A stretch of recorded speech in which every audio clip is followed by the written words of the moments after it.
마그네슘 부족은 다양한 증상과 연관이 있습니다. 근육 경련, 변비, 수면 장애, 만성 피로, 고혈압, 편두통과 같은 증상 혹은 질병과 연관이 있죠. 마그네슘은 우리 몸에서 네 번째로 많은 미네랄이에요. 700가지에 가까운 화학 공정에 필요합니다. 적당한 양을 공급받지 못하면 우리 몸의 기능이 저하되죠. 만약 여러분들이 지속적으로 초조하거나 몸에 경련을 느낀다면 마그네슘 결핍을 의심해봐야 돼요. 세포 수준에서도 마그네슘이 꼭 필요해서 마그네슘이 공급되지 않은 세포들은 제대로 작동할 수 없게 되죠. 성인 남성은 350mg, 성인 여성은 280mg의 마그네슘이 하루 권장량입니다. 이것보다 적은 양을 공급받으면 얼굴이나 손가락, 발가락이 찌릿찌릿 변할 수 있죠.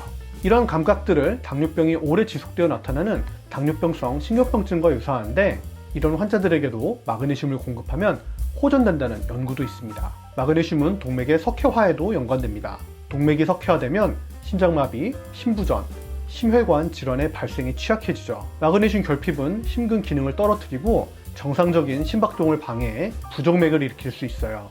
부정맥이 발생하면 흉통, 어지럼증, 호흡곤란, 실신이 발생할 수 있고 심하면 사망까지 이룰 수 있죠.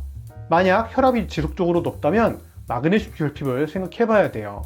푸른 잎채소, 가공되지 않은 견과류나 씨앗은 마그네슘이 풍부한데요. 이러한 마그네슘이 풍부한 음식을 먹으면 자연적으로 혈압을 낮출 수 있죠. 식단에 마그네슘이 부족한 경우라면 보충제를 사용하는 방법도 있겠어요. 고혈압 약을 먹고 있더라도 마그네슘 섭취는 혈압 조절에 도움이 됩니다. 뼈가 약해지는 것도 마그네슘 결핍일 수 있어요. 대부분의 사람들이 뼈가 약해지는 건 칼슘이 적어서 그런 거야 라고 생각하죠. 하지만 마그네슘도 칼슘처럼 뼈의 강화에 영향을 줍니다. 뼈에는 인체가 가진 총 마그네슘의 60%가 저장되어 있는데요. 이 이야기는 마그네슘 수치가 낮으면 근골격계의 건강한 성장을 방해할 수 있다는 거죠. 이런 이유로 성장기 어린이들은 마그네슘이 풍부한 음식 섭취를 권장합니다.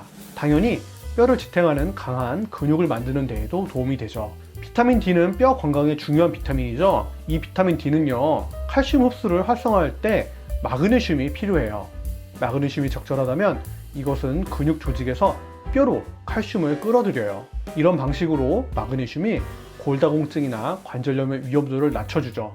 마그네슘을 1주 혹은 2주 먹는다고 해서 확 좋아지는 건 아니에요. 좋은 결과가 나올 때까지 매일 마그네슘을 섭취해야 하죠. 근육통과 경련도 마그네슘 부족 신호일 수 있습니다. 물론 이런 증상은요, 칼륨 결핍일 수도 있어요. 하지만 마그네슘 결핍도 고민해야 하죠. 섬유 근육통이나 근육통은요, 발, 다리, 허리, 심지어 눈꺼풀에도 발생할 수 있어요.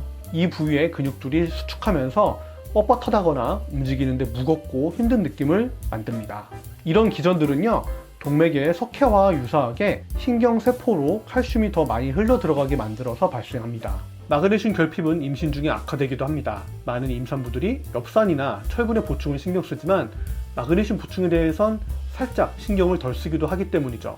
낮은 마그네슘 수치는 임산부의 건강과 기분에 악영향을 끼치는데요. 임신 중 마그네슘은 근육의 경련도 줄여주고 혈압도 낮춰줍니다. 이러한 효과는 태아의 안녕에 좋은 영향을 미치죠. 또한 조산이나 호르몬 변화로 인한 두통 역시 호전시킵니다. 마그네슘 결핍은 여성의 호르몬 불균형을 초래합니다. 생리 전후에 심한 기분 변화가 있다면 그 원인이 마그네슘이 부족한 것은 아닌지 의심해야 하죠.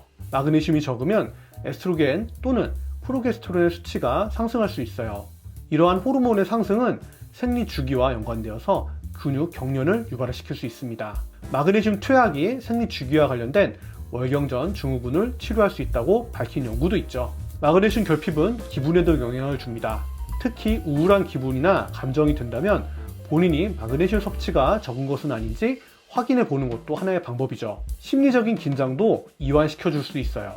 불안 혹은 스트레스를 줄여줄 수 있죠. 마그네슘은 가바라고 하는 신경 전달 물질 수치 조절에도 영향을 미치는데요. 이 가바는 한마디로 신경 안정작용, 우울증 완화와 같은 효과를 보이는 물질이에요. 마그네슘이 낮아지면 가바 수치도 낮아집니다. 결국 사람이 우울해질 수 있죠. 피곤의 원인이 마그네슘 부족일 수도 있어요. 계속해서 피곤하다면 마그네슘 결핍을 의심해봐야 하죠. 세포에서 ATP를 사용하기 위해선 마그네슘이 필요합니다. ATP는 세포가 사용하는 주요 에너지원이에요. ATP가 에너지원으로 작동하기 위해선 마그네슘과 ATP가 결합해야 하는데요. 마그네슘이 적다면 ATP가 아무리 많아도 제대로 세포에 에너지를 공급하지 못하게 됩니다. 피로하고 에너지가 부족한 분들, 어떤 일에도 흥미가 없는 분들이라면 마그네슘 부족을 의심해보세요. 구역, 구토 혹은 메스꺼움은 마그네슘 부족의 여러 증상 중 하나일 수 있어요. 메스꺼움 증상 자체는 과식을 하거나 장염 혹은 위산 역류와 연관되는 경우가 제일 많죠. 하지만 구토 증상이 호전되지 않고 지속되는 경우 마그네슘 결핍도 생각을 해봐야 합니다. 마그네슘은 근육의 이완뿐만 아니라 감정적 이완을 위해서도 필요하다고 말씀드렸죠. 이 신체적, 감정적인 이완은 숙면의 필수 요소예요. 회사에서 야근을 하거나 밤을 새야 하는 일을 하는 경우엔 뇌에서 가바 수용체의 작동 방식을 변경시켜버려요. 가바는 신경 안정작용에 작동한다고 말씀드렸죠. 안정시켜주는 물질의 부족은 결국 불면과 연관될 수 있는 거죠. 마그네슘이 풍부한 식단을 먹는 경우에 이러한 불면증 증상이 개선될 수 있어요. 수면의 효율, 시간, 개운하게 아침 기상을 시켜줄 수 있습니다. 마그네슘은 규칙적인 배변 활동을 돕습니다. 이유 없이 변비가 발생했다면 물론 대장암이나 다른 원인들을 고려해야겠지만 마그네슘 결핍도 고려해야 하죠. 일주일에 3회 미만으로 배변을 한다면 증상 호전을 위해서 마그네슘 보충제를 사용해 볼 수 있겠어요.